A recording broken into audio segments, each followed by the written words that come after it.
Grace was a girl who loved stories. She didn't mind if they were read to her, or told to her, or made up in her own head. She didn't care if they were in books or movies or out of Nana's long memory. Grace just loved stories. After she had heard them, and sometimes while they were still going on, Grace would act them out, and she always gave herself the most exciting part. Grace went into battle as Joan of Arc, and wove a wicked web as Anansi the spider. She hid inside the wooden horse at the gates of Troy. She went exploring for lost kingdoms. She sailed the 7 seas with a peg leg and a parrot. She was Hiawatha, sitting by the shining big sea water, and Mowgli in the backyard jungle. Most of all, Grace loved to act out adventure stories and fairy tales. When there was no one else around, Grace played all the parts herself.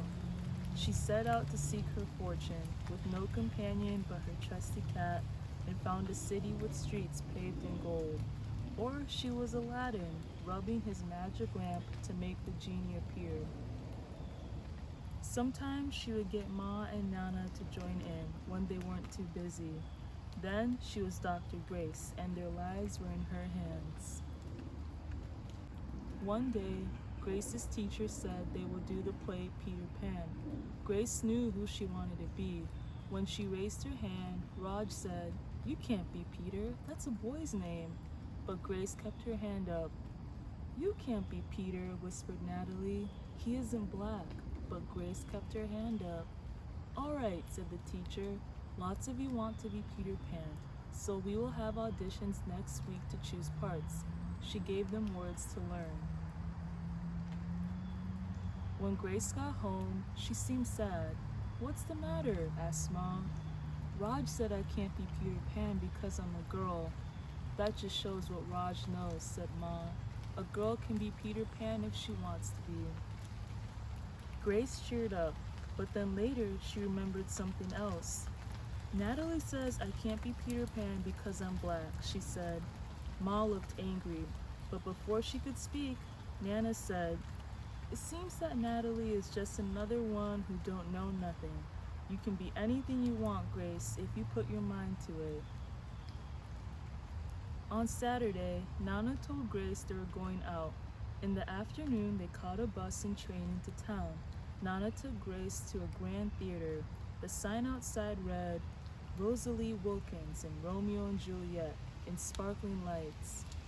"Are we going to the ballet, Nana?" asked Grace. "We are, honey. But first, I want you to look at this picture." Grace looked up and saw a beautiful young ballerina in a tutu. Above the dancer, it said, "Stunning new Juliet." "That one is little Rosalie from back home in Trinidad," said Nana. "Her granny and me, we grew up together on the island.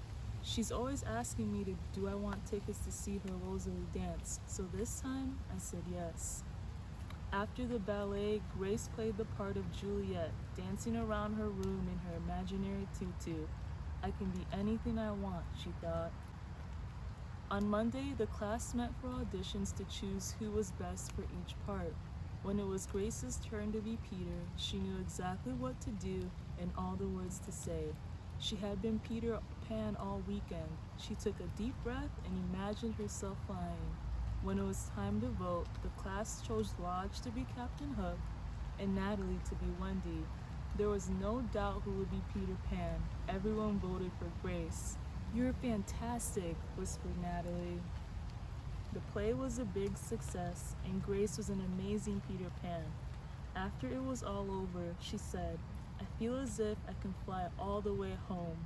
"You probably could," said Ma. "Yes," said Nana. "If Grace put her mind to it, she can do anything she wants." Okay. And here's Grace as Peter Pan. Okay, thank you.